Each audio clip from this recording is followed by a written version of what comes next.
Hello friend. तो कैसे हैं आप लोग। आशा करता हूँ आप सभी अच्छे होंगे और आपकी स्टडी काफ़ी अच्छी चल रही होगी। तो देखो फ्रेंड्स, आज से हमने एक नई सीरीज यहाँ पे स्टार्ट कर दिया है हिंदी की।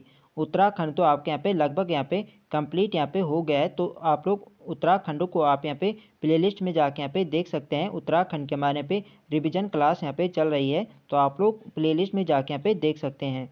तो आज से ये जो आपकी हिंदी की सीरीज है, इसमें आपको डेली यहाँ पे महत्वपूर्ण प्रश्न यहाँ पे करवाए जाएंगे। तो जिन लोगों ने अभी तक चैनल को सब्सक्राइब नहीं किया है, तो आप लोग चैनल को सब्सक्राइब जरूर करें। तो चलिए आज की क्लास को स्टार्ट करते हैं। फर्स्ट क्वेश्चन यहाँ पे देखेंगे, हिंदी वर्णमाला में वर्णों की कुल संख्या है। तो आप लोग जानते हैं हिंदी में वर्णमाला में वर्णों की कुल संख्या है 52। ये आपको ध्यान रखना है, बी वाला इसका सही आंसर है। नेक्स्ट क्वेश्चन देखेंगे, इनमें से कौन सी ध्वनि अंतस्थ नहीं है। तो देखो फ्रेंड, जो आपकी अंतस्थ ध्वनि होती है, ये होती है आपकी या रा लावा। तो या रा लावा आपकी अंतस्थ ध्वनि होती है, ये आपको ध्यान रखना है। तो इसमें जो आपका अंतस्थ नहीं है, तो इसका सही आंसर होगा ऑप्शन बी, बा। ठीक है, बी वाला इसका सही आंसर है। बाकी ये सभी आपके अंतस्थ ध्वनि है, ये आपको ध्यान रखना है। नेक्स्ट क्वेश्चन देखेंगे, और बा आपकी कौन सी ध्वनि है। तो बा आपकी औष्ठ्य ध्वनि है, ये भी आपको ध्यान रखना है। नेक्स्ट क्वेश्चन देखेंगे, इनमें से ऊष्म वर्ण कौन सा है। तो देखो फ्रेंड्स, ऊष्म वर्ण आपके होते हैं 4। वो कौन से होते हैं, जो आपको होते हैं शा शा शा हा। तो जो इनमें आपका ऊष्म वर्ण है, ये आपका सा। जो डी वाला है, ये आपका ऊष्म वर्ण है, ये आपको ध्यान रखना है। ठीक है, ऊष्म वर्ण आपके 4 होते हैं, शा शा शा हा। ये आपके ऊष्म वर्ण होते हैं, ये आपको ध्यान रखना है। ठीक है, और अंतस्थ वर्ण भी आपके 4 होते हैं, या रा लावा, ये भी आपको ध्यान रखना है। नेक्स्ट क्वेश्चन देखेंगे, री को वर्णमाला में स्थान दिया गया है। तो देखो फ्रेंड, जो री है इसे वर्णमाला में स्वर में यहाँ पे स्थान दिया गया है, ये आपको ध्यान रखना है। री है आपका स्वर होता है। ठीक है, कई बार एग्जाम में पूछा जाता है कि री को वर्णमाला में स्थान दिया गया है, तो री को दिया गया स्वर में, ये आपको ध्यान रखना है। ये वाला इसका सही आंसर है। और स्वरों की संख्या आपकी कितनी होती है। तो स्वरों की कुल संख्या होती है 11, ये आपको ध्यान रखना। ठीक है, हिंदी वर्णमाला में स्वरों की 11 होती है और व्यंजनों की संख्या होती है 33, ये भी आपको ध्यान रखना है, कई बार क्वेश्चन बनता है। नेक्स्ट क्वेश्चन देखेंगे, निम्न में से कौन मूर्धन्य ध्वनि नहीं है। तो देखो फ्रेंड, जो आपका टा वर्ग होता है, ये होता है मूर्धन्य। जो आपका टा ठा डा ढा णा, ठीक है, ये आपका मूर्धन्य ध्वनि होते हैं। तो इनमें आपको बताना है कौन मूर्धन्य ध्वनि नहीं है। तो इसका सही आंसर होगा आपको जो ये डी वाला है। तो इसमें यहाँ पे बिंदी लगी है, तो इसे मूर्धन्य ध्वनि इसे नहीं माना, इन्हें यहाँ पे द्विगुण व्यंजन में रखा गया है, ये आपको ध्यान रखना है। तो देखो फ्रेंड, द्विगुण व्यंजन आपके 2 होते हैं। एक आपका ये होता है, इनमें बिंदी लगे होते हैं, और एक है आपका ये ढा। ठीक है, जिन पे बिंदी लगी है, इन दोनों को द्विगुण व्यंजन कहा जाता है, ये आपको ध्यान रखना है। नेक्स्ट क्वेश्चन देखेंगे, दा ध्वनि का उच्चारण स्थान के आधार पर होता है। तो देखो फ्रेंड, जो आपका ता वर्ग होता है, इसे दंत, इसका जो उच्चारण होता है, ये होता है दंत से। तो आपको होगा ता था दा धा ना। ठीक है, ये आपके दंत होते हैं, ये आपको ध्यान रखना है। तो जो आपका दा है, ये आपके दंत से उच्चारित होता है, ये आपको ध्यान रखना है। बी वाले इसका सही आंसर है।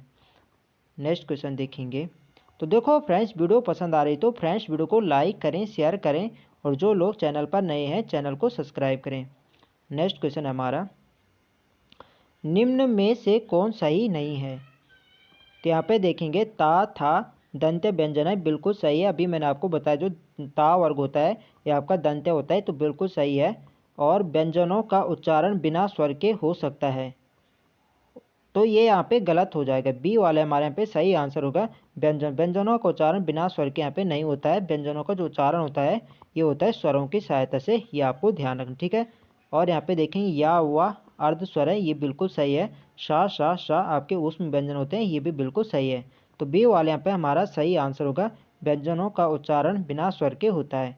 तो जो व्यंजनों का उच्चारण होता है स्वरों की सहायता से होता है, ये आपको ध्यान रखना है। ठीक है, बी वाले इसका सही आंसर है। नेक्स्ट क्वेश्चन देखेंगे, निम्न में कौन परकंपित व्यंजन है। तो इसका सही आंसर है ऑप्शन सी। तो देखो फ्रेंड्स, यह एक प्रीवियस ईयर क्वेश्चन है, कई बार एग्जाम में पूछा जा चुका है कि निम्न में से परकंपित व्यंजन कौन सा है। तो रा जो है, यह आपका परकंपित व्यंजन है, ये आपको ध्यान रखना है। और एक है आपका जो ला, इसे पार्श्विक व्यंजन कहा जाता है, ये भी आपको ध्यान रखना है, कई बार एग्जाम में पूछा जा चुका है। नेक्स्ट क्वेश्चन देखेंगे, दंतोष्ठ से उच्चारित होने वाले व्यंजन है। तो दंतोष्ठ से होते हैं आपके वाह, जो ये वाला इसका यहाँ पे सही आंसर होगा। जो वाह है आपका, यह दंतोष्ठ से उच्चारित होता है, ये आपको ध्यान रखना है, ये वाला इसका सही आंसर है। नेक्स्ट क्वेश्चन देखेंगे, निम्न में से किस वर्ण का उच्चारण स्थान कंठ नहीं है। तो देखो फ्रेंड, जो आपका का वर्ग है यह कंठ से उच्चारित होता है, का खा गा घा यहाँ, ठीक है। तो इसका डी वाले यहाँ पे राइट आंसर होगा। जो आपका ढा है यह आपका मूर्धन्य ध्वनि है, ठीक है। यह जो आपका टा वर्ग होता है यह मूर्धन्य से उच्चारित होता है, तो डी वाले इसका सही आंसर होगा, ठीक है। नेक्स्ट क्वेश्चन देखेंगे, निम्न में कौन संयुक्त वर्ण नहीं है। तो देखो फ्रेंड्स, संयुक्त वर्ण आपके 3 होते हैं, अक्षतरा क्या, अक्षर तरह के यहाँ आपके संयुक्त वर्ण होते हैं। तो इनमें जो आपका री है ये डी वाले इसके यहाँ पे सही आंसर हो जाए। जो री है यह आपके स्वर है, ये आपको ध्यान रखना है, डी वाले इसका सही आंसर है। नेक्स्ट क्वेश्चन देखेंगे, निम्न में कौन सही है। तो इसका जो सही आंसर है यह है ऑप्शन सी, चा छा जा झा स्पर्श संघर्ष है। तो देखो फ्रेंड, जो चा वर्ग है इसे स्पर्श संघर्षी विषय कहा जाता है, ये आपको ध्यान रखना है, सी वाले इसका सही आंसर है। नेक्स्ट क्वेश्चन देखेंगे, तो बाकी ऑप्शन आप लोग यहाँ पे देख सकते हैं कि डा ढा को वर्णमाला में स्थान है, इनको वर्णमाला में स्थान नहीं है, इन्हें द्विगुण व्यंजन इन्हें कहा जाता है, ठीक है। इन्हें अलग से यहाँ पे रखा जाता है और इनका प्रयोग शब्दों के मध्य या अंत में इनका प्रयोग होता है, ये भी आपको ध्यान रखना है, ठीक है। और पहला तीसरा वर्ण महाप्राण होता है, तो ये भी यहाँ पे बिल्कुल गलत है। पहला तीसरा वर्ण इन्हें अल्प प्राण कहा जाता है, ठीक है। जो आपका दूसरा चौथा होता है व्यंजन वर्ग का, इन्हें कहा जाता है महाप्राण, ये आपको ध्यान रख, ठीक है। या रा लावा आपके ऊष्म, ऊष्म आपके ये नहीं, ये आपके अंतस्थ वर्ण होते हैं, ये आपको ध्यान रख, ठीक है। ऊष्म आपके होते हैं, जो आपके होते हैं शा शा शा हा, ठीक है, ये आपके ऊष्म वर्ण होते हैं। नेक्स्ट क्वेश्चन देखेंगे, निम्नलिखित में से कौन सही शब्द है।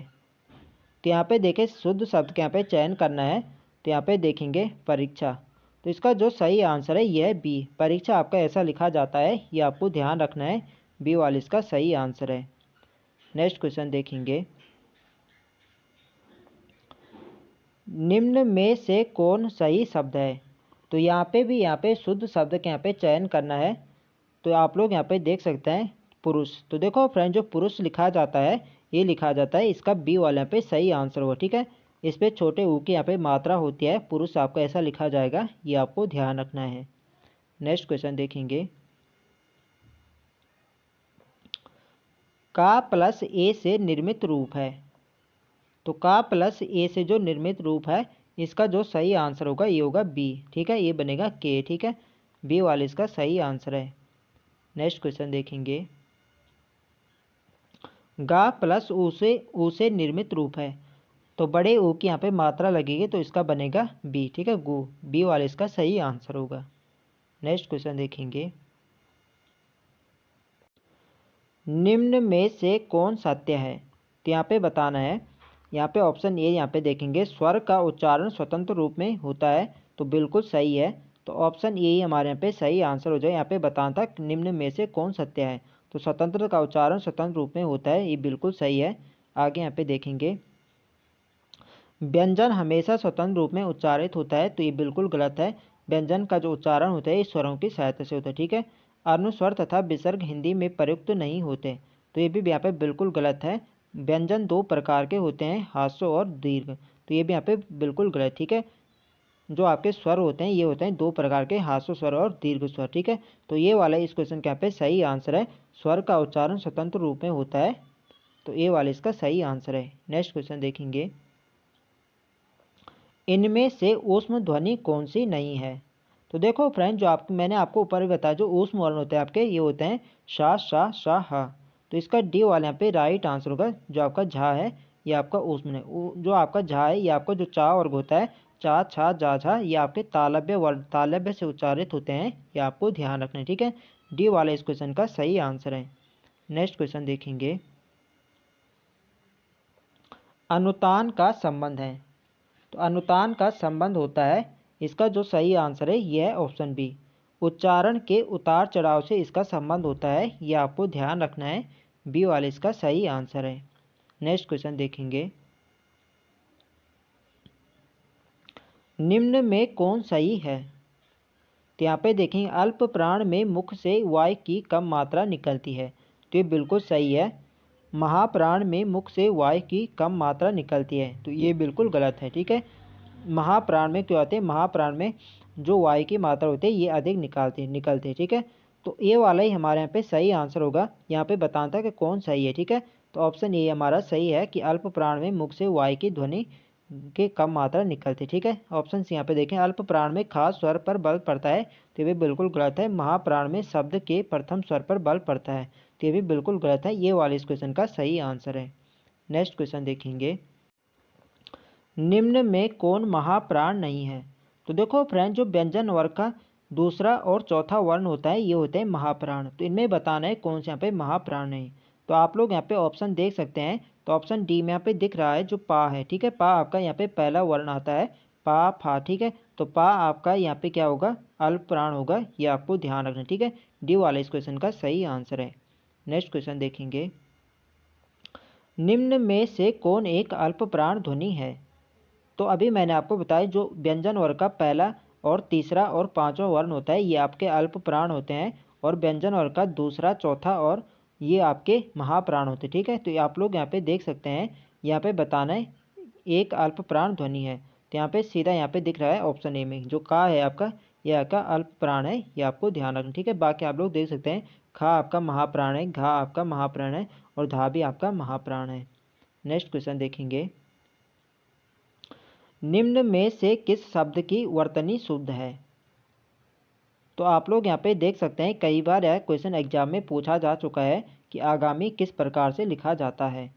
तो इसका जो सही आंसर है यह है ऑप्शन सी, आगामी। तो आगामी आपका इस प्रकार से लिखा जाता है, ये आपको ध्यान रखना है। सी वाला इस क्वेश्चन का राइट आंसर है। नेक्स्ट क्वेश्चन देखेंगे, निम्नलिखित में कौन सा शब्द शुद्ध है? तो यहाँ पे भी शुद्ध शब्द का यहाँ पे चयन करना है, तो इसका जो सही आंसर है यह है ऑप्शन बी, आक्रामक। आक्रामक आपका इस प्रकार से लिखा जाता है, ये आपको ध्यान रखना है। बी वाले इसका सही आंसर है। नेक्स्ट क्वेश्चन देखेंगे, निम्न में से किस युग्म को अर्ध स्वर कहा जाता है? तो देखो फ्रेंड, जो आपके या और वाह है इन्हें अर्ध स्वर में इन्हें रखा गया है, ये आपको ध्यान रखना है। ये वाले इसका सही आंसर है। नेक्स्ट क्वेश्चन देखेंगे, कौन सा वर्ण औष्ठ्य नहीं है? तो देखो फ्रेंड, जो पा वर्ग होता है आपका ये औष्ठ्य होता है, तो आप लोग यहाँ पे लगा सकते हैं कि पा फा बा भा मा। ठीक है, तो ये आपके औष्ठ्य होते हैं। और जो आपका ना है, ठीक है, ना आपका यहाँ पे दंत होगा, ता था दा धा ना। जो तो आपका ता वर्ग होता है ये आपका दंत होता है, ये आपको ध्यान रखना है। ठीक है, तो बी वाला इस क्वेश्चन का राइट आंसर है। नेक्स्ट क्वेश्चन देखेंगे, निम्न में कौन असत्य है? तो यहाँ पे असत्य का यहाँ पे चयन करना है, ता औष्ठ्य व्यंजन है, तो ये वाला यहाँ पे बिल्कुल सही यहाँ पे हो जाएगा। जो ता वर्ग है ये आपका औष्ठ्य नहीं, बल्कि अभी मैंने आपको बताया जो ता वर्ग होता है यह दंत्य होता है। ठीक है, तो ये वाले इसका सही आंसर है। बी वाले यहाँ पे देखेंगे, शाह ऊष्म व्यंजन है, बिल्कुल सही है। फा आपका औष्ठ्य व्यंजन है, बिल्कुल सही है। और अक्ष आपका संयुक्त व्यंजन है, ये भी बिल्कुल सही है। तो ये वाला इस क्वेश्चन का राइट आंसर है, ता औष्ठ्य व्यंजन है, तो ये वाला यहाँ पे सही हो जाएगा। ता औष्ठ्य नहीं बल्कि आपका क्या होता है, दंत्य होता है। नेक्स्ट क्वेश्चन देखेंगे, चा वर्ग है। तो देखो फ्रेंड, जो चा वर्ग होता है ये आपका क्या होता है, तालव्य होता है। ठीक है, चा छा जा झा ये आपका तालव्य से उच्चारित होता है, तो ये वाला इस क्वेश्चन का सही आंसर है। नेक्स्ट क्वेश्चन देखेंगे, तो देखो फ्रेंड्स, एक बार मैं आपको यहाँ पे सभी यहाँ पे बता देता हूँ। जो आपका का वर्ग होता है ये आपका कंठ होता है। ठीक है, कंठ से उच्चारित होता है का वर्ग। जो आपका चा वर्ग है ये होता है आपका तालव्य से। ठीक है, जो आपका टा वर्ग है ये आपके औष्ठ्य से उच्चारित होता है, और जो आपका ता वर्ग है ये आपका दंत से उच्चारित होता है, ये आपको ध्यान रखना है। नेक्स्ट क्वेश्चन देखेंगे, जो आपका टा वर्ग है, टा वर्ग आपका मूर्धन्य से उच्चारित होता है, ये भी आपको ध्यान रखना है। नेक्स्ट क्वेश्चन देखेंगे, निम्न में से कौन पार्श्विक वर्ण है? तो अभी मैंने आपको ऊपर ही यहाँ पे बताया था, जो पार्श्विक वर्ण होता है ये होता है आपका ला। ठीक है, जो आपका परकंपित वर्ण होता है, परकंपित आपका रा होता है और पार्श्विक आपका ला होता है, ये आपको ध्यान रखना है। कई बार यह दोनों क्वेश्चन एग्जाम में पूछा जा चुका है कि बताइए इनमें से कौन सा पार्श्विक वर्ण है या बताइए इनमें कौन सा पे परकंपित वर्ण है। यदि परकंपित पूछा जाए तो परकंपित आपका रा होता है और पार्श्विक वर्ण आपका ला होता है, ये आपको ध्यान रखना है। सी वाला इसका सही आंसर है। नेक्स्ट क्वेश्चन देखेंगे, निम्न में से कौन उत्क्षिप्त व्यंजन है। तो देखो फ्रेंड, जो आपके डा और ढा है तो इन्हें उत्क्षिप्त व्यंजन कहा जाता है, ये आपको ध्यान रखना, ठीक है। उत्क्षिप्त और द्विगुण व्यंजन इन्हें कहा जाता है, ये आपको ध्यान रखना है। बी वाले इसका सही आंसर है। नेक्स्ट क्वेश्चन देखेंगे, ज्ञा को वर्णमाला में माना जाता है। तो देखो फ्रेंड, जो आपके अक्षा, तरा और ज्ञा ये आपके संयुक्त व्यंजन होते हैं, तो ये वाले इसका सही आंसर होगा। संयुक्त व्यंजन होता है आपका ज्ञा, ये आपको ध्यान रखना है, ठीक है। और द्विगुण व्यंजन आपको मैंने बता दिया था, जो आपके ये होते हैं डा और ढा, ये आपके द्विगुण व्यंजन होता है और उत्क्षिप्त व्यंजन भी नहीं कहा जाता है, ये आपको ध्यान रखना है, ठीक है। नेक्स्ट क्वेश्चन देखेंगे, तो यहाँ पे देखेंगे निम्न सूचियों को सही विकल्प का चयन कर सुमेलित करें। तो यहाँ पे आपको यहाँ पे सही सुमेलित करना है और नीचे यहाँ पे कूट यहाँ पे दिए गए हैं और शुद्ध शब्द का सही आंसर का आपको यहाँ पे चयन करना है। तो यहाँ पे देखेंगे दंत्य, तो दंत्य का जो उच्चारित होता है ये होता है ता वर्ग से, तो इसका होगा चौथा, ठीक है। मूर्धन्य होगा आपका टा वर्ग, ठीक है। तीसरा होगा वो जो तालु है, तालु होगा आपका चा वर्ग और जो आपका कंठ है इसका होगा पहला। तो यहाँ पे देखेंगे का पहले चौथा, मूर्धन्य तीसरा इसका यहाँ पे होगा चौथा, तीसरा, दूसरा, पहला। तो बी वाला इस क्वेश्चन के यहाँ पे सही आंसर होगा, चौथा, तीसरा, दूसरा, पहला, बी वाला इसका सही आंसर है। नेक्स्ट क्वेश्चन देखेंगे और आज की वीडियो का हमारा अंतिम प्रश्न है, अक्ष का निर्माण किन दो वर्णों के मेल से होता है। तो देखो फ्रेंड्स, यह भी एक प्रीवियस ईयर क्वेश्चन है, कई बार एग्जाम में पूछा जा चुका है। तो जो आपका अक्ष है इसका निर्माण होता है का प्लस सा, इससे इसका निर्माण होता है, ये आपको ध्यान रखना है, ये वाला इसका सही आंसर है। तो फ्रेंड्स, ये थे आज हमारे हिंदी से संबंधित अति महत्वपूर्ण प्रश्न। तो आई होप आपको वीडियो अच्छी लगी हो तो फ्रेंड्स वीडियो को लाइक करें, शेयर करें और जो लोग चैनल पर नए हैं चैनल को सब्सक्राइब करें। मिलते हैं नेक्स्ट वीडियो में, तब तक के लिए जय हिंद दोस्तों।